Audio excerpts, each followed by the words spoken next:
Bonjour à toutes et à tous.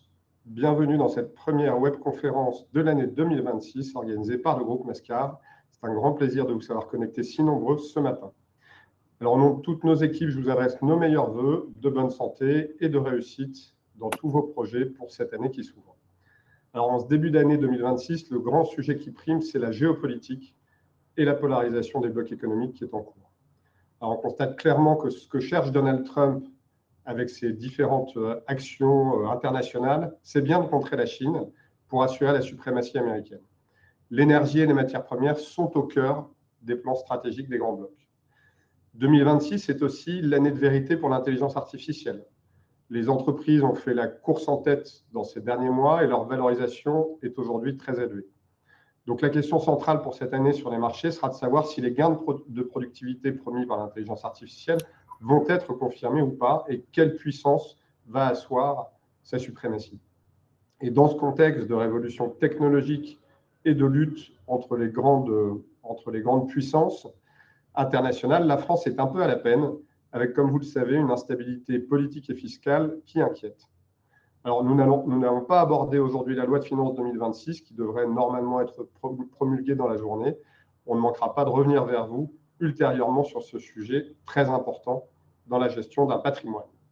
Alors, pour cette présentation ce matin, j'accueille Adrien Dumas, qui est directeur des investissements de Mandarin Gestion. Bonjour Adrien. Bonjour Maxime, bonjour à tous. Et j'accueille également Damien Charlet, qui est directeur de la gestion sous mandat chez Mandarin Gestion également. Bonjour Damien. Bonjour à tous. Alors, avant de démarrer, un tout petit rappel, vous pouvez poser vos questions en utilisant le bandeau qui est à droite de votre écran et nous essayons d'y répondre soit dans la présentation, soit par mail si le temps ne nous le permet pas. Alors, on commence avec toi, Damien. Peux-tu nous rappeler ce qu'on s'est dit lors de la dernière webconférence, c'était au mois de septembre, et comment ont évolué les marchés depuis cette date? Absolument. Donc, par rapport au mois de septembre, et j'allais dire ça, c'est plutôt le côté rassurant, malgré toute la volatilité qui est induite par les événements géopolitiques qui parcourent les années, année après année, finalement, on a un scénario qui ne change pas tellement. Hein. C'est-à-dire qu'au mois de septembre, comme au mois de janvier dernier, on était assez confiant sur le fait que les grandes zones allaient éviter une récession et que la croissance allait perdurer en 2025. Et effectivement, ça a été le cas avec une inflation qui est restée sous contrôle et qui est même sous pression dans certaines zones, notamment en Europe. Et dans ce cadre-là, évidemment, on a des banques centrales qui n'ont pas nécessairement eu besoin de soutenir l'économie puisque cette économie était assez résistante, mais elles ont quand même agi, notamment les banques centrales américaines, et elles gardent malgré tout un pouvoir d'intervention puisque les taux sont encore élevés, notamment aux États-Unis, et que les bilans ont été réduits. Donc, j'allais dire jusqu'ici, de ce point de vue-là, tout va bien. Et maintenant, si on parle plus des entreprises, les entreprises mondiales, européennes et américaines ont fait mieux que résister à nouveau en 2025, avec des entreprises américaines qui ont enregistré des croissances de bénéfices assez substantielles, pendant qu'en Europe, l'opérationnel se passait plutôt bien, mais en revanche, d'un point de vue purement comptable, les résultats étaient plus compliqués, notamment du fait de la parité euro-dollar qui a pesé sur la comptabilité des entreprises européennes et qui a pesé sur leur croissance de résultats. Mais globalement, on garde des entreprises qui sont en très bonne santé financière. Et résultat des courses, tous ces éléments mis bout à bout font qu'on a des marchés aussi bien obligataires que marchés actions qui sont bien tenus en 2025. Et on le verra tout à l'heure, à notre avis, tous les ingrédients sont en place pour qu'on ait à nouveau une année 2026 qui soit en tout cas très résistante. Alors, on retrouve ces éléments sur la performance de toutes les classes d'actifs aux États-Unis, en Europe et dans le reste du monde, avec des marchés actions qui ont enregistré des très bonnes performances un peu partout. Hein. Vous voyez que les actions US étaient à 16%, d'actions euro à un peu plus de 16%, pas loin de 17%. Actions japonaises, actions chinoises, tous les marchés actions ont enregistré des performances très largement positives. Et sur la partie obligataire, on retrouvait également des performances très positives, alors qui correspondent plus à la partie coupon, rente-banque, qui a de la plus-value liée à des baisses de taux, mais en tout cas des performances satisfaisantes sur la partie obligataire. Des matières premières qui, elles aussi, sont parties à la hausse, notamment évidemment l'or, hein, qui joue vraiment son rôle de valeur refuge actuellement. Et on a tenu à souligner, parce que pour un investisseur européen, c'est quand même très important, malgré tout, l'impact de la parité de change euro-dollar, qui, elle, est la seule, alors ce n'est pas une classe d'actifs, mais en tout cas qui est la seule le seul perturbateur dans la construction d'un portefeuille pour un investisseur européen, avec un dollar qui s'est déprécié de 13% par rapport à l'euro. Et évidemment, ça impacte énormément alors les résultats des entreprises, mais également les résultats des investisseurs européens. Alors, la première question, avant d'aborder la partie géopolitique, c'est est-ce que ces hausses sont méritées ou est-ce que des marchés actions à plus 16, plus 17%, c'est beaucoup trop par rapport aux fondamentaux. Alors évidemment, on détaillera ça tout à l'heure, mais dans un premier temps, on tenait quand même à souligner que pour nous, ces hausses, elles étaient justifiées. Alors, de manière un petit peu caricaturale, j'allais dire, on est parti des multiples de valorisation. Première chose, c'est qu'un marché américain à plus de 17% ne s'est pratiquement pas revalorisé. C'est-à-dire que le PER, le multiple de valorisation principal des marchés actions du marché américain, n'a augmenté que de 3%. Alors, il est élevé, on le verra tout à l'heure, mais en tout cas, il n'est pratiquement pas plus cher aujourd'hui qu'il ne l'était il y a un an. Ça veut dire quoi? Ça veut dire que le marché a monté avec des résultats d'entreprises qui ont grimpé. En Europe et en Asie, il y a eu un peu plus de revalorisation des multiples, mais comme on le soulignait l'année dernière, les multiples de valorisation en Europe et en Asie étaient très, très dépréciés et décotés par rapport au reste du monde. Donc, c'est juste un début de rattrapage et on verra qu'aujourd'hui encore, ces multiples ne nous paraissent pas complètement absurdes, alors qu'en plus, les entreprises européennes vont retrouver de la croissance en 2026. Merci Damien. Donc on voit du vert partout, des croissances quasiment à 2 chiffres sur toutes les classes d'actifs, donc une très belle année sur les marchés en 2025, malgré un contexte que chacun peut ressentir qui est plutôt plus morose ou anxiogène. Donc une vraie différence entre effectivement la performance des marchés et le ressenti, parfois y compris que les investisseurs peuvent avoir. L'année commence, on a quelques jours, on a beaucoup d'actualités politiques internationales. Adrien, est-ce que tu peux tenter de nous dresser un état des lieux de ce qui se joue en ce moment? Oui, c'est une bonne question. Alors, pour le résumer simplement, et on va rentrer un petit peu dans le détail avec quelques exemples, on est effectivement dans le point de définition d'un nouvel ordre mondial. On l'a vu poindre, on va dire maintenant depuis 2-3 ans, avec effectivement une activité géopolitique qui a été très intense, qui se poursuit en ces débuts d'année et qui traduit en fait la volonté des deux grandes superpuissances, le bloc américain et le bloc chinois et ses alliés, de redéfinir leur zone d'influence. Donc, chacun est en train de définir en fait les propres frontières de ces zones d'influence avec effectivement des points de désaccord et qui amènent à des opérations diplomatiques, militaires, on y reviendra, qui pour l'instant effectivement ont très peu perturbé les marchés.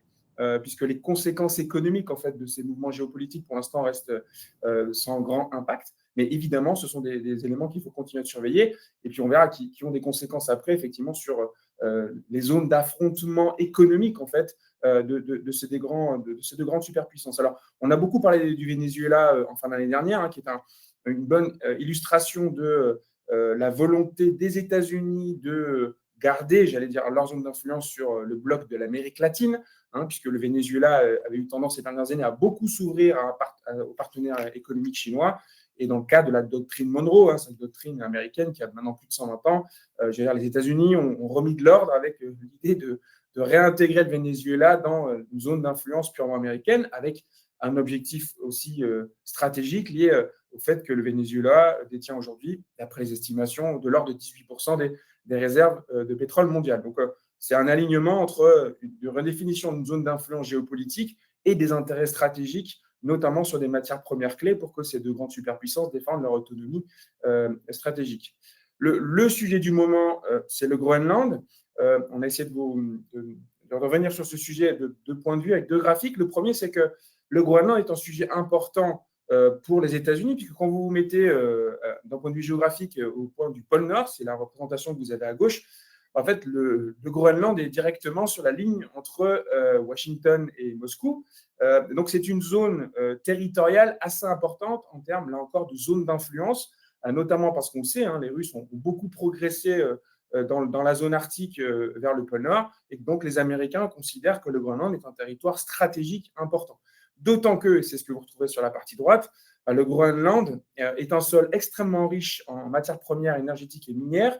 Vous avez la représentation des réserves avérées aujourd'hui sur le sol groenlandais, et donc avec un intérêt stratégique, là encore, assez important. Donc, on voit Donald Trump essayer de trouver un accord avec l'Europe et le Danemark, puisque c'est aujourd'hui une administration, le Groenland lié au Danemark, pour, j'allais dire, trouver un accord pour à la fois diplomatiquement se rapprocher de cette zone et trouver un accord sur l'extraction d'une partie de ses ressources. Je finirai par dire que le Groenland est aussi déborde un petit peu sur le grand dôme militaire, ce grand dôme qui vise à protéger d'un point de vue missile le Canada, les États-Unis et le nord du bloc américain. Donc là aussi, d'un point de vue géostratégique militaire, le Groenland est un sujet important pour les États-Unis. Voilà, donc vous comprenez, j'allais dire, l'agressivité toute récente de Donald Trump sur ce sujet et sa volonté d'arriver à un accord à la fois stratégique, militaire et commercial. L'autre point qui continue à attirer les questions géopolitiques, évidemment, c'est le sud-est asiatique et le Moyen-Orient dans son ensemble. On vous a mis là une carte qui est très riche, vous aurez le temps de la re-regarder après cette conférence, mais qui résume un peu tous les points clés. Donc, vous avez en noir les grandes lignes principales routes maritimes pour le transport de matières premières. Vous voyez qu'effectivement, il y a quelques points clés, quelques détroits qui sont particulièrement importants. On parle beaucoup du détroit d'Ormuz, et c'est extrêmement important au moment où on sent qu'il y a des tensions locales en Iran. Et on parle beaucoup du détroit de Malacca, qui se situe donc au large de Singapour et qui est un axe extrêmement important pour le transport de pétrole, notamment pour la Chine et le Japon. Donc, vous voyez là aussi les bases militaires à la fois américaines, que vous voyez représentées par les petits drapeaux, et les bases militaires chinoises, qu'on appelle le collier de perles, c'est-à-dire c'est toutes ces zones sur lesquelles la Chine a déployé progressivement en fait une partie de ces zones et de ces équipées navales, où vous voyez que là, en fait, il y a des prises de position qui sont très fortes pour protéger en fait les avantages stratégiques de l'un et de l'autre. Pourquoi est-ce que je vous parle de ça? Parce qu'en ce moment, d'un point de vue géopolitique, on a effectivement deux nouveaux points un petit peu chauds à surveiller. Le premier, évidemment, c'est Taïwan. La situation de Taïwan, il faut que vous la regardiez là encore par rapport à l'accès qu'a la Chine au détroit de Malacca. Le détroit de Malacca, vous le représentez là, il représente 16 millions de transits de barils par jour. C'est le deuxième détroit le plus important dans le transport maritime de matières premières après le détroit d'Ormuz, qui lui a 19 millions de barils. Mais vous voyez que ces deux détroits, en fait, représentent la grande majorité des enjeux de transport de matières premières. Et quand on fait un zoom sur la région, vous voyez que Taïwan, en fait, est vraiment sur la ligne, en fait, d'influence entre la Chine, le Japon et les Philippines qui se disputent des eaux territoriales et sur lesquelles le transport maritime est prioritaire. Donc, les ambitions chinoises, vous le savez, Xi Jinping l'a répété à plusieurs occasions, c'est de réintégrer Taïwan dans le bloc d'influence économique chinoise à horizon 2030. Donc, ça a deux conséquences. Un, la dépendance de l'économie chinoise et de l'économie mondiale de manière générale à certains composants qui sont fabriqués en grande partie sur le sol taïwanais. On pense là notamment aux semi-conducteurs. Et c'est pour ça particulièrement que vous voyez les deux superpuissances, la Chine et les États-Unis, essayer d'avancer sur la relocalisation de ces technologies sur leur sol pour être peu dépendants de Taïwan. Et puis d'un point de vue géostratégique et militaire, c'est vraiment, la domination de cet espace maritime qui est très important pour le négoce et le commerce des matières premières. Donc là aussi, ça va être un enjeu géopolitique important de 2026, voire de 2027, en sachant que d'un point de vue purement politique, il y a des élections présidentielles qui vont se tenir début 2028 à Taïwan et que le parti pro-chinois est clairement en train de monter en puissance et pas très loin de la majorité, et donc pourrait ouvrir des discussions, géopolitiques, excluant donc une opération militaire sur la réintégration progressive de Taïwan dans le giron économique chinois. Voilà, tout ça va évidemment être des éléments à surveiller, particulièrement le sujet taïwanais, puisque là, il y a un impact économique peut-être un peu plus important que le sujet vénézuélien ou le sujet iranien. Merci Adrien. Passons maintenant avec toi, Damien, à la situation macroéconomique. Si on laisse de côté ces considérations géopolitiques, comment vont les grandes zones économiques et à quoi peut-on s'attendre pour cette année? Absolument. Alors, je pense, avant d'aller sur la situation macroéconomique, en essayant d'aller assez rapidement parce que, le scénario n'a pas beaucoup changé par rapport à notre dernier rendez-vous. Je pense que ce qu'il faut quand même juste garder en tête sur la situation géopolitique, c'est qu'aujourd'hui, perçu, vu de l'Europe, évidemment, c'est un sujet très, très problématique parce que l'Europe est en situation de faiblesse. Mais on a quand même le sentiment diffus qu'entre les États-Unis et la Chine, qui sont les deux grands blocs qui aujourd'hui sont en train d'essayer de se partager, j'allais dire, leurs deux grandes zones d'influence que sont l'Amérique et l'Asie, on a presque l'impression qu'il y a un accord tacite sur chacun prend la main sur sa zone d'influence. Et donc, c'est une forme de stabilisation économique de ces deux grandes zones, avec deux grandes puissances économiques qui vont diriger le monde, mais qui ne sont pas là pour perturber, ou en tout cas pour mettre au tapis l'économie mondiale. Donc, une fois qu'on a ces considérations en tête, on peut regarder la situation macroéconomique en essayant de prendre un peu de recul et en l'observant un peu à moyen terme, en se disant que, a priori, en tout cas, on va éviter les chocs trop violents sur des scénarios court terme. Donc, c'est important à avoir en tête parce qu'évidemment, pour avoir un scénario macroéconomique sur lequel on peut appuyer notre stratégie d'investissement, il faut qu'on ait un petit peu de visibilité. Alors, si on commence par la zone euro, on a été surpris l'année dernière par la bonne résistance de la zone euro malgré les droits de douane et tous les bâtons qui avaient pu être mis dans les roues de l'économie européenne par Donald Trump ou par la politique française, j'allais dire. Finalement, la zone euro, elle continue de faire son petit bonhomme de chemin avec des indicateurs avancés qui restent dans des niveaux de croissance. Si vous regardez à gauche, les PMI, qui sont les indicateurs avancés les plus traditionnels, et quand ils sont au-dessus de 50, ça signifie que l'économie est en croissance. Et la partie service, qui est la plus importante, qui représente plus de 80% du PIB, est toujours à des niveaux supérieurs à 52. Ça veut dire que l'économie européenne est toujours dans une phase de croissance. Et elle est toujours dans une phase de croissance parce que, notamment, la confiance reste relativement solide dans tous les pays parce que, notamment, le marché de l'emploi est solide. Et la confiance, évidemment, elle est primordiale. Alors, c'est vrai dans tous les pays de l'OCDE, donc c'est vrai en euro, et on verra après que c'est encore plus vrai aux États-Unis.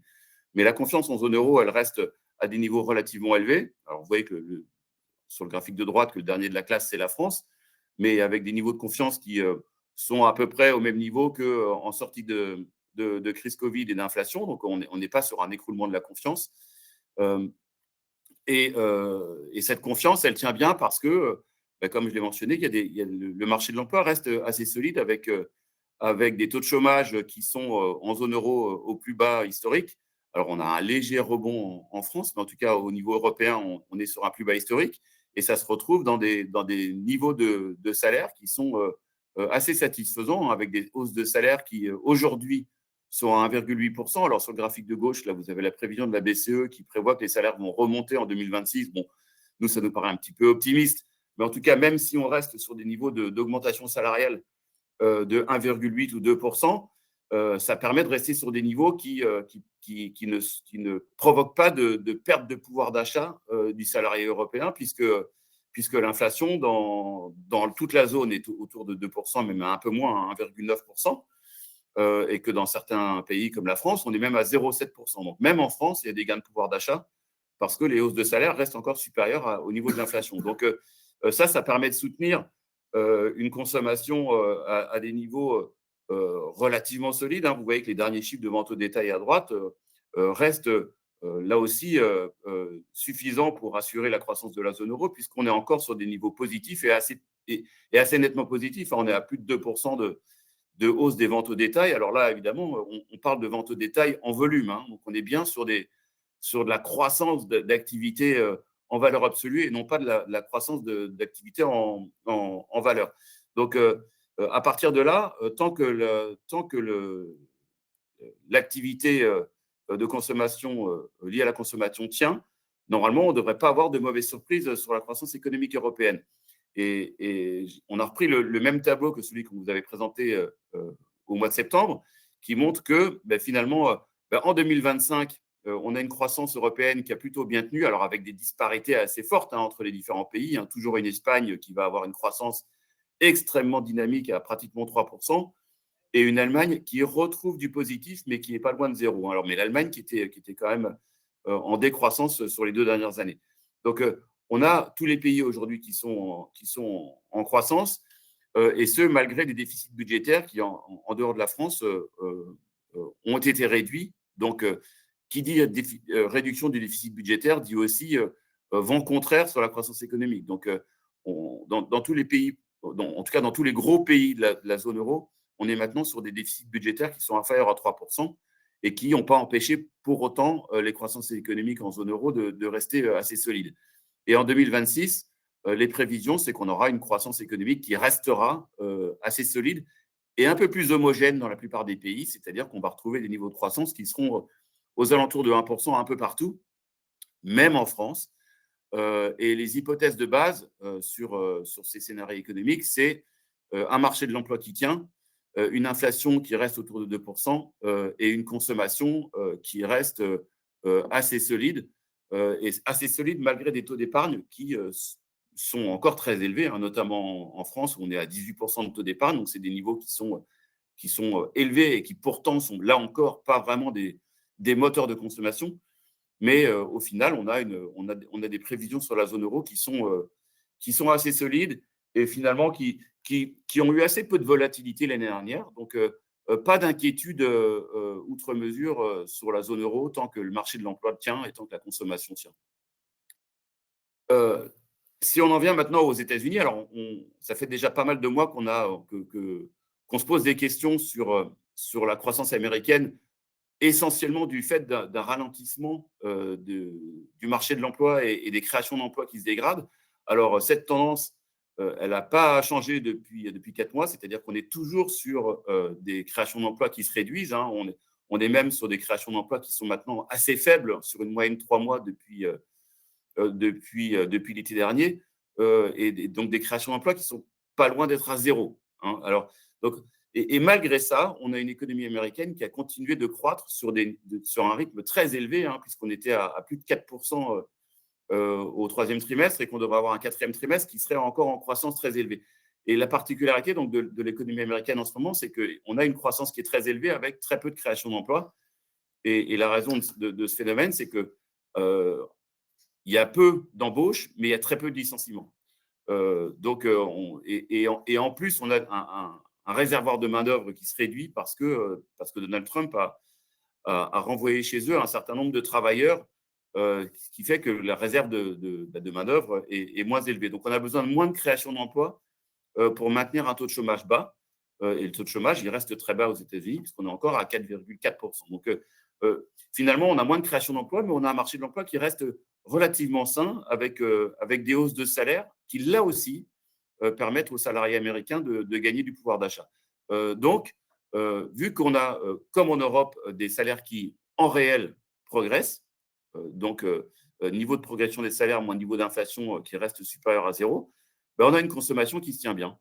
Et sur le graphique de droite, là, vous avez les ventes au détail aux États-Unis et vous voyez que en volume, les ventes au détail aux États-Unis continuent d'être sur des niveaux élevés et ne se dégradent pas. Alors, il y a des subtilités, évidemment, entre les salaires les moins élevés et les salaires les plus élevés, hein. Ceux qui ont des salaires moins élevés souffrent beaucoup plus de l'inflation que ceux qui sont dans la tranche haute des patrimoines, parce que l'inflation est beaucoup plus élevée sur les biens, notamment alimentaires. En fait, les entreprises qui ont le moins de marge et le moins de rentabilité sont celles qui sont obligées de passer le plus rapidement l'inflation.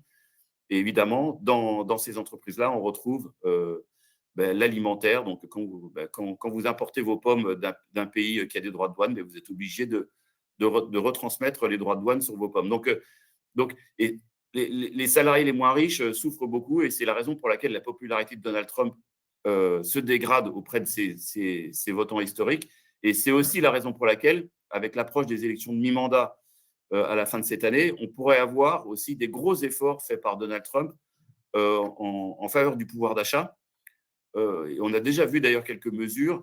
Il a annoncé vouloir plafonner, par exemple, les intérêts de carte bleue à 10%, alors qu'aujourd'hui, ils sont à plus de 20%. Il a annoncé qu'il allait interdire aux investisseurs institutionnels d'acheter des maisons particulières pour que les maisons particulières restent accessibles aux moins fortunés. Évidemment, il y a eu le One Big Beautiful Bill qui aura comme objectif de relancer et de baisser les charges d'impôts pour les consommateurs en 2026. Donc, il va sans doute y avoir potentiellement d'autres mesures en 2026 pour soutenir le pouvoir d'achat.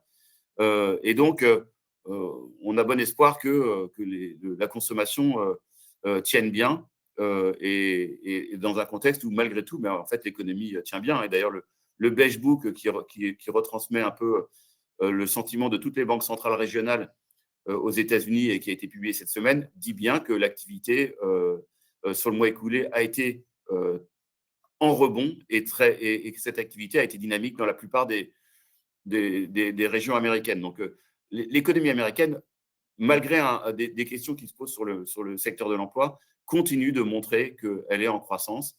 Et les indicateurs avancés qu'on appelait PMI tout à l'heure sur la partie européenne et qui s'appellent ISM aux États-Unis sont là aussi très élevés, à 54. Donc, aux États-Unis, on a une économie qui continue de tenir extrêmement bien. Et dernier élément, sur les banques centrales qui restent une force de rappel très importante. On est dans un scénario où les deux grandes zones européennes et américaines restent solides à notre sens. Et si jamais on devait avoir des mauvaises surprises sur ces deux zones, on garde encore des banques centrales qui ont une très large marge de manœuvre, puisque aux États-Unis, on est encore sur des taux d'intérêt aux alentours de 3,50, 3,75, et en Europe, on est à 2%. Et ces banques centrales, aujourd'hui, le consensus anticipe moins de baisse de taux d'intérêt, justement parce que les économies tiennent très bien. Donc, aux États-Unis, les prochaines baisses de taux d'intérêt ont été repoussées à l'été prochain. Et en Europe, on n'a pas de baisse de taux d'intérêt prévue, qui est bien le signe que les économies surprennent encore positivement et qu'elles restent solides. Alors, et une fois de plus, les banques centrales peuvent intervenir sur leur taux d'intérêt, comme le montre le graphique de gauche, mais elles peuvent aussi intervenir en achetant des actifs directement sur les marchés et en achetant notamment des émissions obligataires, puisqu'elles ont très largement réduit la taille de leur bilan, comme vous le voyez sur le graphique de droite. Alors, on parlait tout à l'heure de l'importance de la parité euro-dollar. Alors, l'importance pour les investisseurs, mais également l'importance pour les entreprises. Et comme vous le voyez sur ce graphique, le dollar a eu tendance à s'affaiblir depuis un an. L'année dernière, il a perdu 13%. On est passé de 1,11 à 1,12 à 1,18. Alors, les principales raisons à cet affaiblissement du dollar, c'est que d'abord, en tendance, la BCE avait commencé à baisser ses taux d'intérêt avant la Fed. Donc, elle avait déjà fait une bonne partie de son mouvement. Donc, on était sur une dynamique plus baissière, en tout cas des attentes de davantage de baisse des taux de la Fed par rapport à la BCE. Donc une réduction de l'écart de taux directeur entre la Fed et la BCE. Et alors, évidemment, les taux d'intérêt sont un moteur très important dans les évolutions du change. Et la deuxième raison qui faisait, parce que ça s'est un peu stabilisé depuis quelques mois, mais qui pourrait continuer à faire baisser la parité, c'est les inquiétudes des investisseurs internationaux quant à l'imprévisibilité de Donald Trump, et notamment le risque de perte d'indépendance de la Fed, dont on parlera tout à l'heure. Et pourquoi est-ce que le risque de perte d'indépendance de la Fed inquiète les investisseurs? C'est parce que Donald Trump pourrait se servir de la Fed si jamais il arrivait à mettre la main sur la Banque centrale américaine. Il pourrait se servir de la Fed comme outil de financement de son déficit budgétaire. C'est-à-dire que les États-Unis ont aujourd'hui un déficit budgétaire qui est très élevé, qui tourne autour de 6%. Et aujourd'hui, ou en tout cas, une des principales caractéristiques des banques centrales, c'est qu'elles doivent être indépendantes des politiques budgétaires gouvernementales pour justement faire en sorte que le budget soit géré de manière économiquement viable et non pas en se disant que la Banque centrale sera là pour venir sauver le budget. Donc, si Trump venait à mettre la main sur la Fed, ce qui fait peur aux investisseurs, c'est qu'il pourrait provoquer de la part de la Banque centrale américaine de la création de dollars pour financer le budget ou le déficit budgétaire américain. Évidemment, si on commence à émettre beaucoup de dollars, ça fait perdre de la valeur au dollar. Donc, les investisseurs mondiaux ont tendance à vouloir diversifier leur réserve de change en ayant potentiellement moins de dollars et en ayant plus de monnaie étrangère. Et donc, ça, évidemment, donc ça fait qu'il y a moins d'acheteurs de dollars, donc ça provoque des petites faiblesses sur le dollar. Et c'est ce qu'on retrouve d'ailleurs ici sur les réserves de change. Vous voyez que sur la partie encadrée en rouge, le pourcentage des réserves de change des investisseurs internationaux a tendance à se réduire. On est passé de 58 en 2024 à 56, alors que par exemple sur l'euro, on est passé de 20 à 21. Donc, il y a clairement une diversification de la part des investisseurs internationaux de leurs réserves de change et ça provoque une faiblesse sur le dollar. Et si on parle un petit peu plus, si on revient un peu sur le risque de perte d'indépendance de la Fed, je passe la main à Adrien sur ce sujet. Oui, c'est clairement un des gros sujets du marché depuis 6 mois et qui va être, dont on va connaître les effets et les conséquences plutôt sur 2026 pour 2 raisons. D'abord parce qu'effectivement, on attend la nomination du nouveau chairman de la Fed, donc le remplaçant de Jérôme Powell. On avait jusque-là, en tout cas jusqu'à la fin de l'année 2025, un favori qui s'appelait Kevin Hassett. Et en fait, on a beaucoup de volatilité depuis 1 mois et demi sur finalement le nom et le profil qui viendrait remplacer Jérôme Powell. Kevin Hassett a un autre, un adversaire qui s'appelait Kevin Warsh, dont la probabilité n'a cessé d'être revue en hausse depuis 3 mois. Et puis depuis quelques jours, on parle même d'un nouveau potentiel candidat qui serait le directeur de l'équipe obligataire de BlackRock, qui s'appelle Rick Rieder, qui a un profil, moins marqué politiquement, mais qui lui aussi clairement aurait un rôle plutôt en faveur d'une perte d'indépendance de la Fed à court et moyen terme. Donc, il y a clairement un gros enjeu. Alors, un enjeu qui est aussi sur le terrain pénal, puisque vous savez que Donald Trump essaye, par exemple, de faire sortir Lisa Cook des membres permanents du board de la Fed, puisque Lisa Cook a, clairement une teinte politique plutôt démocrate, et donc, il, par tous les moyens, essaye de la faire sortir de ce board pour que, l'alignement de la politique monétaire soit plus marqué avec l'administration. Je rappelle pourquoi c'est pour les investisseurs un vrai sujet, l'indépendance d'une banque centrale, c'est que les quelques exemples historiques de banques centrales qui ont progressivement perdu leur indépendance, c'est-à-dire qui se sont alignés progressivement sur des programmes économiques d'une administration politique, se sont souvent accompagnés de désillusions sur la croissance à moyen terme, mais surtout sur des perspectives d'inflation à long terme qui ont été assez dévastatrices. C'était le cas au début du XXe siècle en Allemagne, ça a été le cas post-Seconde Guerre mondiale aux États-Unis. Donc clairement, pour les investisseurs, une banque centrale qui perd son indépendance, c'est une moindre confiance dans les actifs, donc dans le dollar notamment, mais aussi les actifs de cette zone géographique, particulièrement aussi potentiellement sur les actions américaines. Donc ça va être un sujet clé à court et moyen terme. Alors, on sent quand même que Donald Trump a un petit peu changé, en tout cas la pression qu'il a mise sur la Fed pour baisser les taux, parce que tu l'as très bien dit, Damien, tout à l'heure, on rentre dans l'année 2026 sur une année d'élections midterm, et les midterm elections, pour l'instant, elles sont plutôt favorables, en tout cas les sondages sont très favorables aux démocrates. Vous voyez là la probabilité projetée des démocrates de contrôler la Chambre des représentants à l'heure de 80% à l'heure où on se parle. C'est un chiffre qui n'a fait que monter depuis 3 mois. Et donc, Donald Trump va devoir re-rentrer dans l'arène politique pour essayer de garder cette majorité au Congrès. Pourquoi est-ce qu'il a intérêt à garder la majorité au Congrès ? Parce qu'il a encore beaucoup de pain sur la planche, en tout cas par rapport à son propre programme économique, et qu'il a comme ambition de déployer encore pas mal de pans de son plan. Donc, rentrer dans l'arène politique en 2026, ça veut dire essayer de trouver des solutions aux préoccupations des citoyens américains, et notamment de sa plateforme historique MAGA, qui effectivement est très aujourd'hui préoccupé par le pouvoir d'achat et l'accessibilité au logement. Jusque-là, Donald Trump imaginait que le monitoring des taux, c'est-à-dire des taux beaucoup plus bas, serait particulièrement favorable à la fois au contrôle du pouvoir d'achat et notamment sur l'accessibilité du logement, considérant que si les taux baissaient, évidemment que l'immobilier redeviendrait un petit peu plus accessible. La réalité, c'est que ça ne fonctionne pas, puisque vous voyez, et on y reviendra tout à l'heure, les courbes des taux n'ont cessé de se quantifier.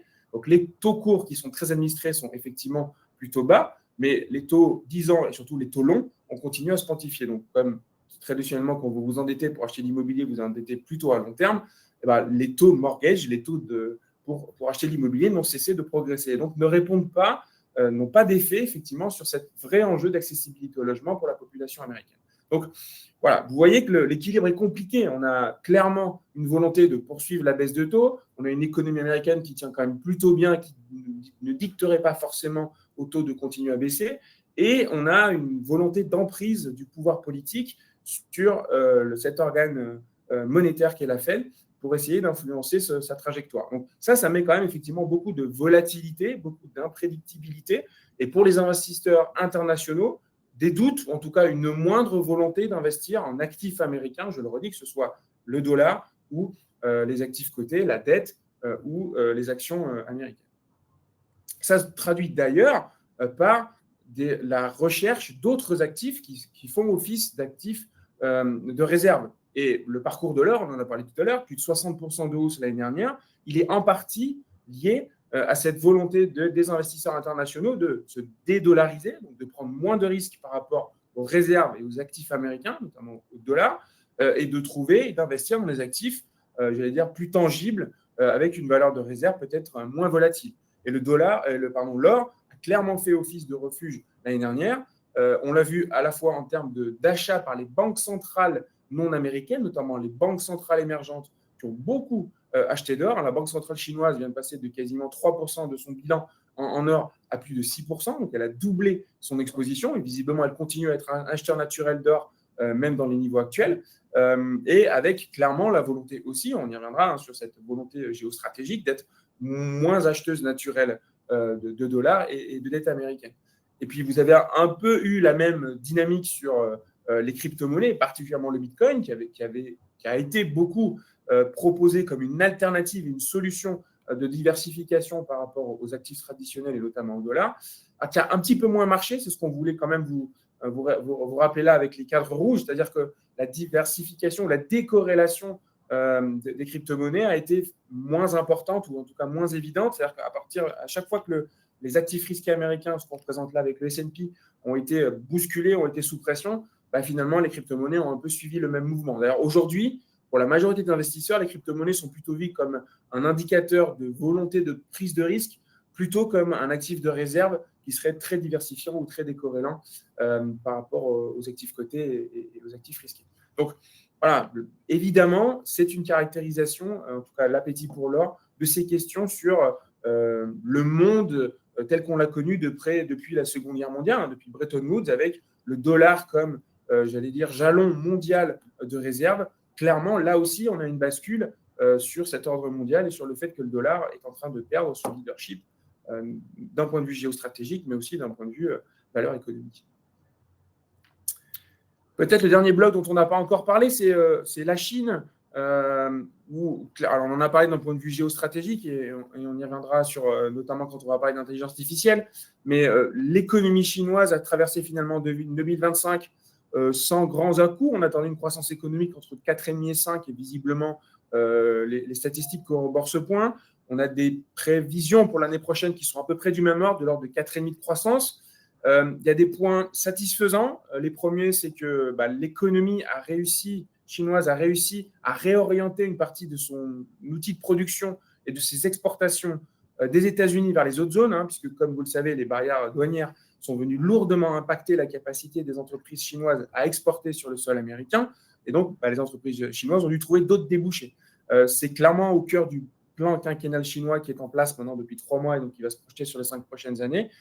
Et c'est très aligné avec ce qu'on dit tout à l'heure sur ce nouvel ordre mondial avec 2 superpuissances, puisque la Chine a beaucoup travaillé à formaliser des accords commerciaux avec un bloc économique du sud-est asiatique et du monde émergent beaucoup plus large, lui permettant d'écouler les produits fabriqués sur le sol chinois sur ces nouvelles zones géographiques. Donc, voilà une balance commerciale positive, record de 1,2 milliard, qui est largement supérieur aux attentes et qui montre vraiment la capacité à avoir su se diversifier des États-Unis pour réexporter ailleurs. Donc ça, c'est un message assez positif et qui, du coup, j'allais dire, donne vraiment de la crédibilité à l'objectif de croissance de 4,5 l'année prochaine pour l'économie chinoise. Et puis, les 2 autres éléments clés quand même pour l'économie chinoise, c'est la poursuite de la normalisation de l'éclatement de la bulle immobilière, qui date maintenant d'il y a quasiment 10 ans. Vous voyez que les prix de l'immobilier ont continué à progressivement se résorber, même encore en 2025, mais avec un effet qui n'est pas disruptif. Et c'est important puisque je vous rappelle que pour un épargnant chinois, en moyenne, on estime que son épargne est constituée de l'ordre de 35% par de l'immobilier. Donc, il est extrêmement important pour les autorités chinoises de bien contrôler le dégonflement de cette bulle immobilière pour que ce n'ait pas d'impact sur l'épargne et donc le sentiment positif de consommation du consommateur chinois. Et vous le voyez sur la droite, du coup, les indicateurs de confiance, alors évidemment, ils sont moins hauts que ce qu'ils n'ont été dans cette période où l'immobilier avait été très favorable pour la création d'épargne, mais ils se sont stabilisés, voire même en léger redémarrage maintenant depuis un an, avec des indicateurs qui sont plutôt favorables, alors quand même avec une réorientation, c'est-à-dire que le consommateur chinois a aussi comme, j'allais dire, message du pouvoir central de consommer local, avec une vraie volonté de favoriser du protectionnisme, du nationalisme, plutôt que de la consommation de produits occidentaux. Ça a eu beaucoup de conséquences pour des industries exportatrices qui bénéficiaient beaucoup du consommateur chinois et qui clairement en bénéficient moins maintenant depuis 2-3 ans, et ce message beaucoup plus clair de la part de l'administration chinoise. Mais voilà, le message sur la Chine est que finalement, ça ne va pas si mal que ça, avec une économie qui s'est vraiment réorientée vers l'exportation et sur le fait de profiter de cette nouvelle zone d'influence économique et commerciale que représente le bloc émergent dans son ensemble. Merci messieurs pour cet éclairage sur la macroéconomie. On va passer maintenant aux classes d'actifs, au marché financier. On commence par les obligations, Damien. Absolument. Alors, l'année dernière, donc, des marchés obligataires qui sont bien tenus et en fait qui ont réalisé une performance qui correspond à peu près au centime près, j'allais dire, au rendement qui était annoncé au début 2025. C'est-à-dire qu'en début 2025, une obligation au rendement avait un rendement de coupon de 5% et une obligation investment grade avait un rendement du coupon de 3%. Donc, on a touché le coupon et on reste dans une situation où les entreprises sont dans une situation financière extrêmement saine avec peu de leviers. Donc, pas tellement de risques aujourd'hui au niveau des entreprises, ce qui correspond exactement au scénario économique. À partir du moment où l'économie va bien, normalement, les entreprises elles suivent le mouvement. En revanche, là où il se passe quand même un petit peu des choses, c'est sur les obligations d'État et sur les taux d'État. Alors, on a dit tout à l'heure qu'on avait des banques centrales qui étaient en train en tout cas, qui avaient baissé les taux d'intérêt, les taux directeurs pour les États-Unis ces derniers mois et pour l'Europe plutôt en 2024 et début 2025. Alors, on va rappeler quand même que les taux directeurs des banques centrales, c'est les taux courts. Donc, ce qu'on vous a représenté ici, ce sont les taux longs, donc les taux à 30 ans.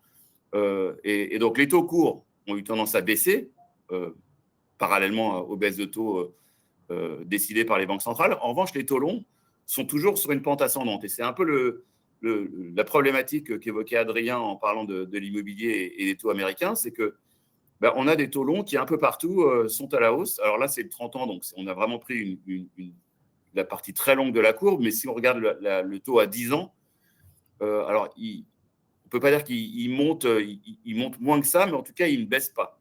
Ce qui veut dire qu'on a un différentiel entre des taux courts et des taux longs qui sont de plus en plus importants. Et en fait, ce que traduit ce mouvement sur les taux longs, c'est qu'il y a de plus en plus de besoins de financement dans le marché, aussi bien de la part des gouvernements que de la part des entreprises. Donc, il y a de plus en plus d'émissions de dettes de la part des différents acteurs économiques.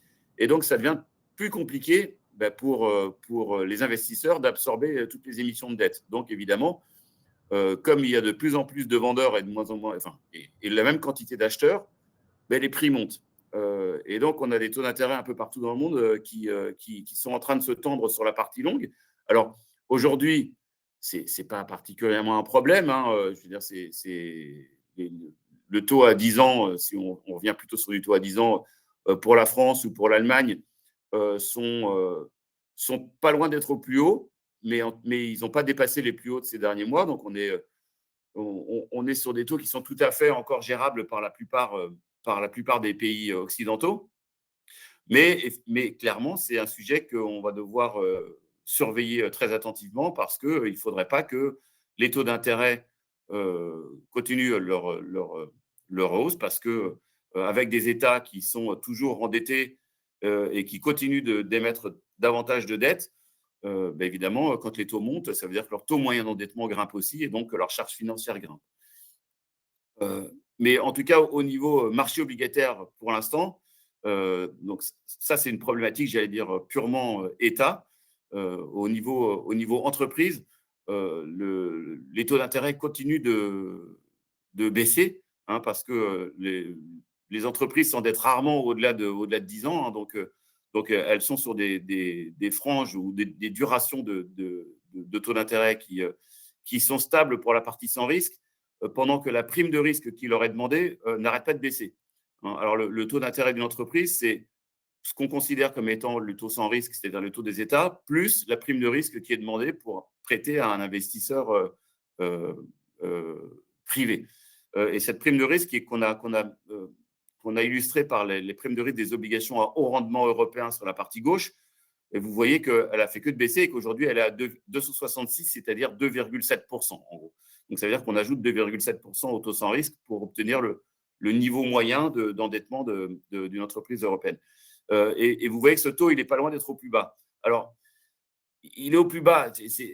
En soi, ce n'est pas un problème, puisque, comme vous le voyez à droite, les taux de défaut restent très bas et que tant qu'on n'a pas de scénario de récession, ces taux de défaut n'ont pas de raison d'augmenter. Mais en revanche, la seule implication que ça a, c'est qu'avec des primes de risque qui sont aussi basses, malgré tout, les obligations à rendement deviennent un peu plus sensibles aux éventuels chocs sur les marchés financiers, que ce soit des chocs sur les marchés actions ou des changements de scénario économique. Donc, elles sont juste un peu plus sensibles. Mais aujourd'hui, le rendement sur ces classes d'actifs reste très satisfaisant. Vous voyez que sur le haut rendement, on est toujours à 5%. Ça veut dire que toute chose égale par ailleurs, en achetant aujourd'hui du haut rendement, à la fin d'année, on gagnera 5%. Et sur l'investment grade, on est à même un peu plus de 3%. Et ce qui reste des rendements qui sont très nettement supérieurs à l'inflation. Donc, à partir du moment où les économies restent en bonne santé et que l'inflation ne dérape pas, on n'a pas de raison d'avoir de mauvaises surprises sur le marché obligataire. Ce qu'on vient d'évoquer, ça va juste augmenter un petit peu la volatilité court terme sur la valorisation des obligations. Et pour nous, le marché obligataire reste un investissement très intéressant parce que les taux de levier financier sur les entreprises a continué de baisser. Ça veut dire que les entreprises, avec la hausse de leurs résultats, ont continué de se désendetter. Et donc, elles ont aujourd'hui des bilans qui sont extrêmement sains. Et donc, finalement, leur risque a continué de se réduire. Donc, ratio rendement-risque sur le marché obligataire qui, à notre sens, reste très favorable. Sur la partie actions, alors là, on vous a mis les performances des marchés actions en euros. Au début, on vous avait parlé de performances des marchés actions en devises locales. Et ça change un petit peu la donne, évidemment, vu que le dollar, comme on l'a mentionné, a perdu 13%. Et vous voyez que sur l'année dernière, finalement, le marché le plus performant pour un investisseur européen, c'était l'Eurostoxx, qui a grimpé de 18%, alors qu'en euros, le S&P tombe, j'allais dire, à un maigre 3%. Si vous n'êtes absolument pas couvert contre la devise. Alors, ce qui nous attend pour 2026, et on l'a un petit peu évoqué, c'est qu'en 2026, normalement, les entreprises européennes comme américaines devraient retrouver de la croissance. En tout cas, les entreprises américaines vont continuer d'enregistrer une bonne croissance de leurs résultats. On parle on va dire de 12% de croissance des bénéfices en 2026 pour les entreprises américaines. Ce sont les barres que vous avez en bleu. Et en Europe, on aura une croissance de résultats autour de 10%. Donc, on va rester dans un contexte où la croissance économique sera favorable aux entreprises et normalement, dans un contexte où les entreprises continuent de voir leurs résultats croître, les marchés financiers, ils continuent de bien se porter parce que les marchés financiers, leur moteur numéro un, c'est la croissance des bénéfices. Et maintenant, si on regarde un peu l'écart de valo, ou en tout cas l'intérêt que peuvent avoir les différentes zones géographiques, vous voyez sur le graphique de gauche les multiples de valorisation aux États-Unis et en Europe, aux États-Unis en orange et en Europe en doré, avec en pointillé les moyennes historiques. Bon, vous voyez que les deux zones maintenant sont au-dessus de leur moyenne historique, sachant que l'Europe est un petit peu moins éloignée de sa moyenne historique que les États-Unis, mais les deux zones sont maintenant sur des niveaux relativement élevés, mais ce qu'on notera quand même malgré tout, c'est que la décote européenne reste plus élevée qu'historiquement par rapport aux États-Unis, et c'est vrai sur tous les secteurs. C'est ce que vous avez sur le graphique de droite, c'est-à-dire que, par exemple, si vous prenez la consommation discrétionnaire, qui est la deuxième barre ici, vous avez 42% de décote aujourd'hui de l'Europe par rapport aux États-Unis, alors qu'historiquement, on est plutôt à une trentaine de pourcents. Et c'est un peu vrai sur la plupart des secteurs, ce qui montre que même si l'Europe est repassée au-dessus de sa moyenne historique, mais c'est en anticipation d'une accélération des bénéfices, donc ce n'est pas choquant, la décote par rapport au marché américain reste relativement élevée.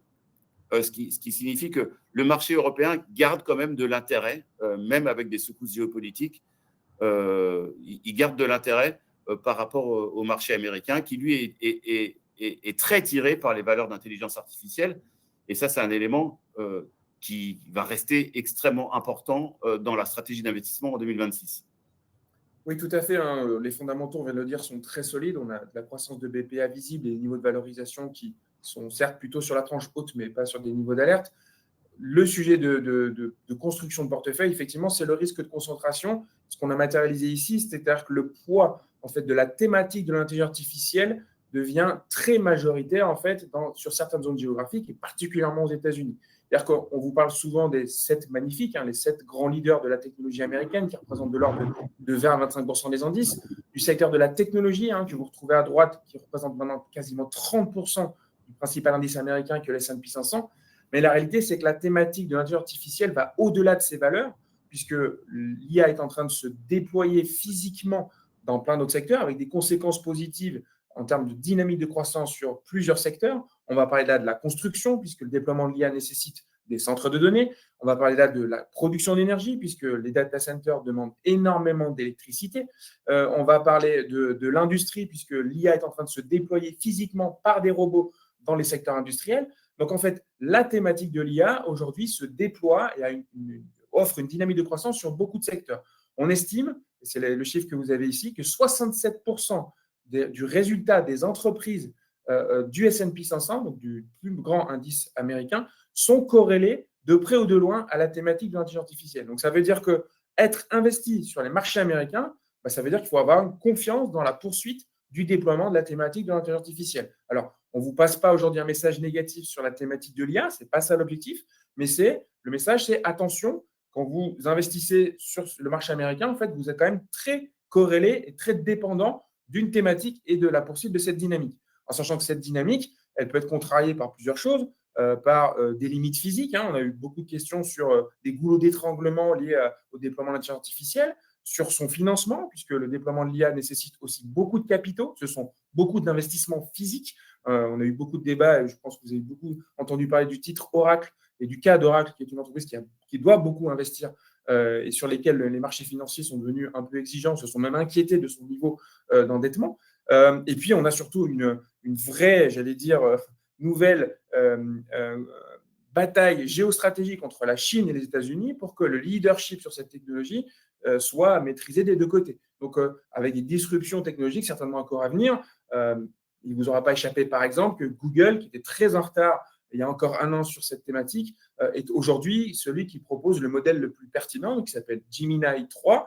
Je vous incite à aller le tester. Aujourd'hui, il a un taux d'efficacité, par exemple, qui est nettement supérieur au dernier modèle de OpenAI, donc qui est la société qui était jusque-là leader en termes d'efficacité technologique avec son modèle ChatGPT, voilà, avec des vagues d'innovation en fait, qui sont très fortes et très récentes et qui peuvent aussi perturber la dynamique de croissance de cette thématique et de manière générale des marchés. Donc, notre message, c'est attention, et c'est fait partie de notre façon aujourd'hui d'aborder l'investissement en action, la diversification et les corrélations deviennent des enjeux extrêmement importants à mesurer. Et c'est là où, effectivement, des zones géographiques comme l'Europe, le Japon, peuvent apporter beaucoup plus de diversification par rapport à une seule thématique qui a été là, effectivement, extrêmement motrice pour les marchés et pour la dynamique de croissance de résultats.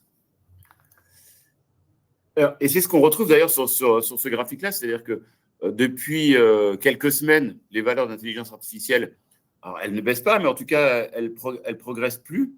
Il y a une respiration, ce qui est un peu normal de la thématique, parce que la thématique, même si les entreprises sont des entreprises extrêmement rentables et dont on estime que les valorisations aujourd'hui ne sont pas scandaleuses, elles ont quand même concentré beaucoup d'investissements et beaucoup grimpé. Donc, ce n'est pas illogique qu'il y ait une période de stabilisation. Et on voit que dès que les valeurs d'intelligence artificielle se stabilisent un petit peu, les marchés un peu plus diversifiés surperforment. Et ça a été le cas de l'Europe notamment sur les dernières semaines. Vous voyez ici, alors on vous a mis la performance relative du S&P 500 par rapport à l'Eurostoxx en monnaie locale ou en euros. Mais le grand mouvement qu'il faut retenir ici, c'est que il y a une surperformance de l'euro ces dernières semaines et ces derniers mois. Et en général, cette surperformance, elle se fait quand les valeurs d'intelligence artificielle commencent à avoir un peu plus de mal. Parce que les indices européens sont très diversifiés sur de l'industrie, sur de la consommation, sur des services publics, sur les banques. Enfin, en fait, il y a finalement assez peu, ou beaucoup moins en tout cas, d'intelligence artificielle dans les indices européens. Donc, quand vous voulez être bien diversifié, l'Europe aussi permet d'avoir une diversification par rapport au marché américain.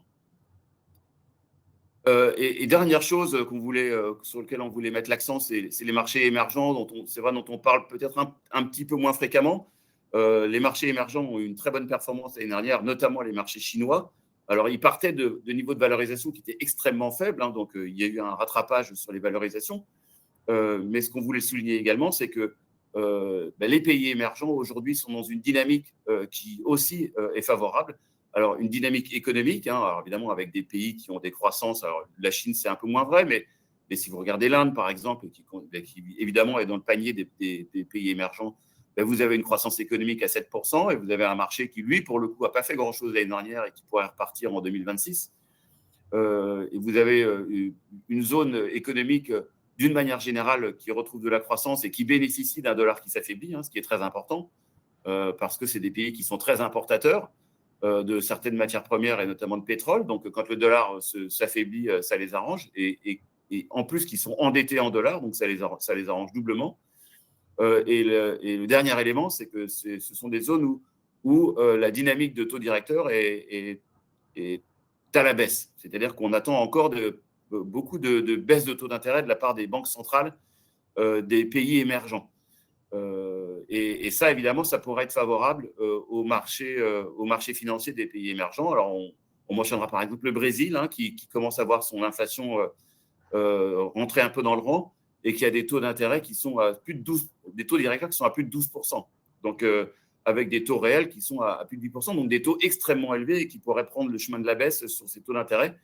Et donc, là aussi, qui pourrait favoriser un peu les marchés boursiers brésiliens. Donc, on a un regain d'intérêt sur les marchés émergents, donc on en a dans nos allocations et on va en garder évidemment dans nos allocations, aussi bien sur la partie action que sur la partie obligataire.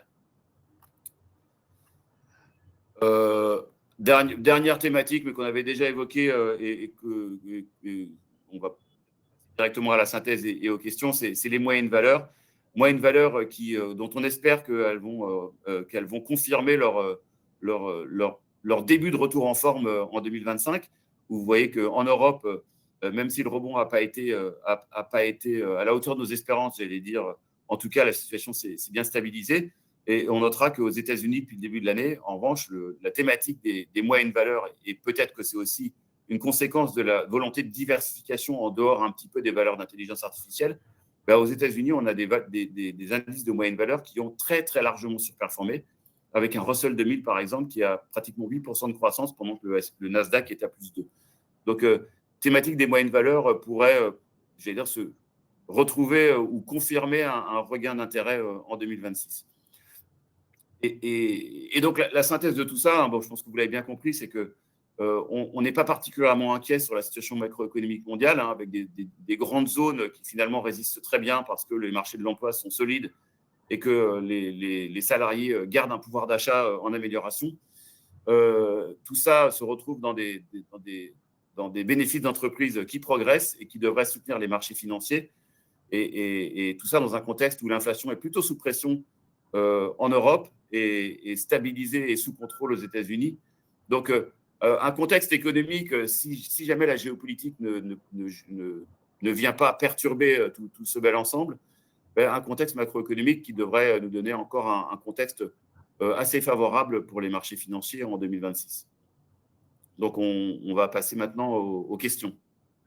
Merci effectivement, Damien. Je vous laisse prendre connaissance des nombreuses questions qui ont été posées pour en sélectionner peut-être 2 ou 3. Il est déjà 10 heures. Ce que je voudrais dire un peu en conclusion, c'est qu'on retient de vos discours un optimisme, sur la situation et sur les perspectives de marché, mais un optimisme aussi attentif et avec un besoin de diversification, d'attention et de réactivité dans l'allocation et dans les portefeuilles qui, plus que jamais, sera important. Voilà un peu les maîtres mots que je veux garder de vos présentations. Peut-être une première question concernant l'endettement des États. On en parle souvent, en particulier en France, et l'impact que cela peut avoir à la fois sur la confiance et sur les marchés financiers. Alors, concernant l'endettement des États, évidemment, c'est une question récurrente et on l'a un peu évoqué en sous-jacent en mentionnant les taux d'intérêt long terme. Alors, évidemment, alors j'allais dire, c'est un sujet qui est prégnant surtout pour certains pays. Alors, évidemment, on pense à la France, qui a un déficit budgétaire qui reste très élevé et qui va rester élevé. On pense également aux États-Unis, qui est la seconde grande zone où le dérapage budgétaire risque d'être durable. Alors, si on commence par la France, alors on avait mis un certain nombre d'éléments en annexe au cas où, parce qu'on se doutait bien qu'il y aurait des questions sur ce sujet-là.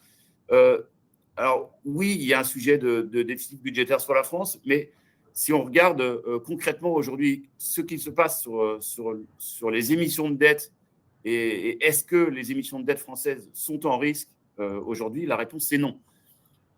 Si on prend les plus récents exemples, il y a eu 2 émissions obligataires de la part du gouvernement français depuis le début de l'année, une de 13 milliards et une de 10 milliards, donc c'est des émissions d'OAT, donc avec des durées plutôt longues. La première émission de 13 milliards, il y a eu 30 milliards qui ont été demandés, et la deuxième de 10 milliards, il y a eu 100 milliards qui ont été demandés, ce qui est un chiffre monumental, j'allais dire, mais qui est un chiffre extrêmement important. Donc, il y a toujours beaucoup de demandes pour la dette et pour la dette française. Alors, une des raisons, c'est que la France reste un pays assez riche avec une épargne extrêmement élevée. Et la deuxième chose, c'est qu'aujourd'hui, si vous regardez sur la partie gauche de ce slide, vous avez l'endettement total. Alors, c'est des chiffres qui viennent de France Trésor. Donc, au 31 août, vous aviez 2740 milliards de dettes du gouvernement français. Et au 31 décembre, vous en avez 2737, donc un petit peu moins. Je vous avoue, je ne m'explique pas complètement pourquoi ça a baissé.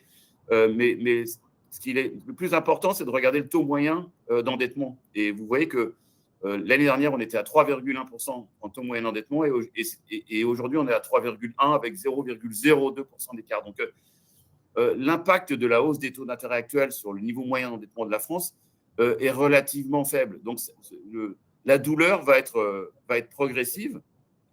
Avec le temps, elle va être de plus en plus forte, mais elle va être très, très progressive. Et aujourd'hui, il y a encore beaucoup de demandes. Et si on regarde même un autre indicateur de risque, qui est l'écart de taux entre l'Allemagne et la France, ben ces derniers mois, il s'est réduit. On est revenu à 0,67% sur le taux à 10 ans, qui est l'indicateur de risque, j'allais dire, entre la France et l'Allemagne. Et depuis, il avait fortement grimpé au moment de la dissolution en France et il est en train de rebaisser. Donc, il y a quand même le signe que malgré tout, à notre sens, dès qu'il y aura un peu de stabilisation, on l'espère, ou s'il y a de la stabilisation politique en France, le risque sur la dette va baisser lui aussi. Donc, le risque sur la dette, c'est un sujet récurrent, mais c'est un sujet quand même de moyen-long terme. Pour l'instant, ce n'est pas un sujet de court terme. Les niveaux d'endettement des États ne sont pas suffisamment élevés pour que ça devienne un vrai gros problème à court terme. Et c'est un peu la même chose aux États-Unis. Aux États-Unis, on a un déficit qui est élevé, alors qui commence à être en plus de plus en plus financé par les droits de douane, puisque maintenant les droits de douane fournissent plus de 300 milliards à l'État américain. Donc l'endettement américain, il progresse, le déficit budgétaire, il reste trop élevé. Mais là aussi, aux États-Unis, il y a beaucoup de croissance. Il y a plus de croissance encore qu'en zone euro et évidemment qu'en France. Donc, cette dette, elle est soutenable tant qu'il y a beaucoup de croissance économique aux États-Unis. Et pour l'instant, c'est encore largement le cas. Donc, le sujet de l'endettement, ça reste un sujet d'attention, mais c'est un sujet pour nous qui n'est pas un sujet de court terme. Merci Damien. Une question qui revient beaucoup, notamment pour nos investisseurs qui sont libellés en euros. Vous l'avez évoqué dans la présentation, mais peut-être en redire un mot un peu plus précis sur vos perspectives sur l'évolution du dollar. On a vu que tu l'as bien dit, les marchés américains avaient certes performé, mais en euros, finalement, c'était un maigre 3%. Est-ce qu'on est encore baissier? Je crois que tu as annoncé un consensus baissier. Qu'est-ce qu'on peut dire ou redire sur la situation du dollar par rapport à l'euro? Alors, les taux de change sont toujours un sujet qui sont un peu délicats parce qu'ils ont tendance à être manipulés par les banques centrales. Ce qu'on peut dire, c'est qu'effectivement, comme tu l'as dit, Maxime, le consensus est toujours baissier sur le dollar, ce qui peut paraître parfois étonnant. Vu la situation et vu l'évolution de la situation géopolitique, on pourrait se dire que le dollar devrait monter parce que les États-Unis sont en train de à nouveau accroître leur zone d'influence et sont en train de montrer que ce sont les plus forts. Donc, normalement, on pourrait se dire que le dollar aurait dû progresser ces dernières semaines, vu ce qui est en train de se produire, notamment vis-à-vis de l'Europe, qui se retrouve dans une situation visiblement plus faible aujourd'hui qu'il y a 3 mois. Et pourtant, j'allais dire, le dollar finalement n'a pas beaucoup progressé. Et même ce matin, il était en baisse de 0,7-0,8%, c'est-à-dire qu'il perdait 40 centimes encore par rapport à l'euro. Alors, il est ce matin à peu près au même niveau que ce que vous avez sur le graphique, mais ce qui s'est passé au niveau géopolitique ces dernières semaines n'a pas vraiment provoqué de rebond, ce qui peut paraître un petit peu surprenant. Et en fait, sur les parités de change, il y a tellement d'éléments qui sont à prendre en compte. Les prévisions sur l'inflation, les prévisions sur les taux d'intérêt, la croissance économique. Alors, certains vous diront que finalement, la croissance économique ou le différentiel de croissance économique entre les États-Unis et l'Europe ces 18 derniers mois a eu tendance à se réduire. Donc, ça, c'est favorable à l'euro parce que historiquement, la croissance économique, la différence de croissance entre les États-Unis et l'Europe était beaucoup plus élevée, alors que finalement, l'année prochaine, elle pourrait n'être que de 0,8%. Dans les autres éléments, si on regarde juste, on a évoqué les éléments de méfiance, de réserve de change, de psychologie par rapport à Donald Trump. Donc ça, évidemment, ça reste d'actualité. Et certains observateurs vous diront que quand on était à 1,12, le dollar était surévalué. Donc là, c'est toujours difficile. Alors, les avis sont assez partagés là-dessus aussi. Alors, comment est-ce qu'on juge du fait qu'une devise est surévaluée ou pas? Alors, on peut vous parler de l'équivalent de pouvoir d'achat d'un hamburger chez McDonald's, qui est un indicateur parfois qui est utilisé par certains économistes. Donc, que le mouvement de 1,12 à 1,18 était juste une correction d'une surévaluation de la devise. Mais en tout cas, aujourd'hui, nous, on a tendance à pas vraiment revenir sur le dollar, pour être très honnête. Alors, l'année dernière, on avait plutôt été défensif sur notre exposition dollar. Donc, on a assez peu souffert dans nos gestions de l'exposition dollar. Et aujourd'hui, on n'en a pas vraiment racheté. Pourquoi? Parce que finalement, tant que la tendance reste négative sur le dollar, on a tendance à se méfier. Et puis, la deuxième chose, c'est que historiquement, si vous regardez la parité euro-dollar, et c'est pour ça que dans ce graphique, on a mis un graphique un peu plus long, finalement, il n'y a pas si longtemps que ça, on était à 1,25 sur le dollar. En 2021-2020, on était pratiquement à 1,25. Donc, est-ce que la probabilité est plus élevée qu'on retourne à 1,12 ou à 1,25 J'en sais rien, mais en tout cas, consensus toujours baissier. Et il n'y a pas si longtemps que ça, on était à 1,25. Donc, on se méfie encore de la parité. Donc, pour l'instant, on estime qu'il y a plus de risques à re-rentrer sur le dollar massivement aujourd'hui qu'à rester sur notre position un peu défensive. Merci, messieurs. Peut-être si vous avez une dernière question à laquelle vous souhaitez répondre dans la liste que vous avez parcourue. J'en ai vu une sur le luxe notamment, mais je vous laisse le choix de la dernière réponse.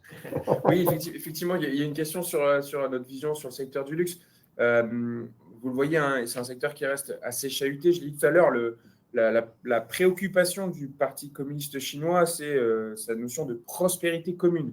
Donc, l'idée que la classe de consommateurs doit continuer à progresser, que le niveau moyen de vie des Chinois progresse, mais avec une vraie volonté d'encourager un écosystème chinois, donc de plus en plus protectionniste et nationaliste. Donc, on va dire que les grandes vagues de consommation de produits occidentaux qu'on a connues à partir de 2000, quand la Chine est rentrée dans l'Organisation mondiale du commerce et d'ailleurs dans la mondialisation, voilà, c'est une tendance qui est un petit peu plus chahutée. Donc, il y a quelques produits et quelques marques qui continuent à garder un aspect iconique et sur lequel la demande est très forte, mais peut-être moins de manière générale. On a ce mouvement un peu plus anti-occidental. On voit notamment, par exemple, sur les ventes aussi d'iPhone, qui sont en grande difficulté en Chine, parce que l'État fait tout, là aussi, pour qu'il y ait des marques locales qui soient favorisées et que la consommation de produits chinois soit favorisée sur le sol chinois. Donc ça, forcément, ça pèse un peu sur le rythme de croissance structurelle de ce type de secteur. Ça n'empêche que certaines valeurs, certaines marques s'en sortent remarquablement bien parce que la désirabilité de leurs produits reste toujours très forte. Je crois qu'on a toujours des positions sur le secteur, notamment Hermès, qui nous semble toujours privilégié par le consommateur pour sa désirabilité et pour le faible volume de production. Oui, je pense qu'un dernier élément sur ce sujet-là, enfin sur le sujet du luxe, c'est que aujourd'hui, le luxe, il n'est pas particulièrement en difficulté. C'est juste qu'il retrouve des niveaux de croissance qui sont plus normatifs, j'allais dire, parce que quand le luxe avait très très bien fonctionné boursièrement, on était sur des niveaux de croissance qui étaient trop élevés, j'allais dire, c'est-à-dire des niveaux de croissance de chiffre d'affaires qui étaient à plus de 10%, parce qu'on alliait croissance en volume qui permettait de faire des fortes hausses de tarifs qui, en plus, il se trouvait bénéficier d'un contexte où ils pouvaient justifier de hausses de tarifs par le fait qu'il y avait une inflation élevée dans tous les domaines. Et aujourd'hui, ils ne peuvent plus monter les prix parce que ça a atteint une certaine limite. Et sur les volumes, effectivement, comme le disait Adrien, il y a certaines zones où c'est plus compliqué, comme la Chine, où évidemment les valeurs du luxe sont particulièrement sensibles. Donc, on a eu une période, notamment l'année dernière, où les valeurs du luxe, pour beaucoup d'entre elles, ont eu des baisses de chiffre d'affaires. Et là, on va sans doute revenir sur des niveaux de croissance de chiffre d'affaires sur la plupart des acteurs, mais c'est des croissances qui vont osciller qui vont tourner autour de 3, 4, peut-être 5%.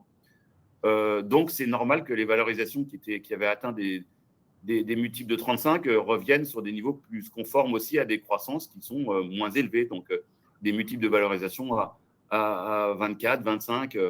Et donc, moins de croissance, moins de valorisation, ça fait des titres qui ont baissé. Ce sera le mot de la fin pour cette première webconférence de l'année. Merci beaucoup, Damien et Adrien. Merci, mesdames et messieurs, de votre participation. On espère que cette webconférence vous aura intéressé et vous permettra de bien orienter vos choix d'investissement. Toutes les équipes de Mescar sont évidemment à votre disposition pour vous accompagner sur ces sujets. N'hésitez pas à les contacter. Nous vous souhaitons à toutes et à tous une très bonne journée, encore une bonne année et à très bientôt. Merci. Bonne journée.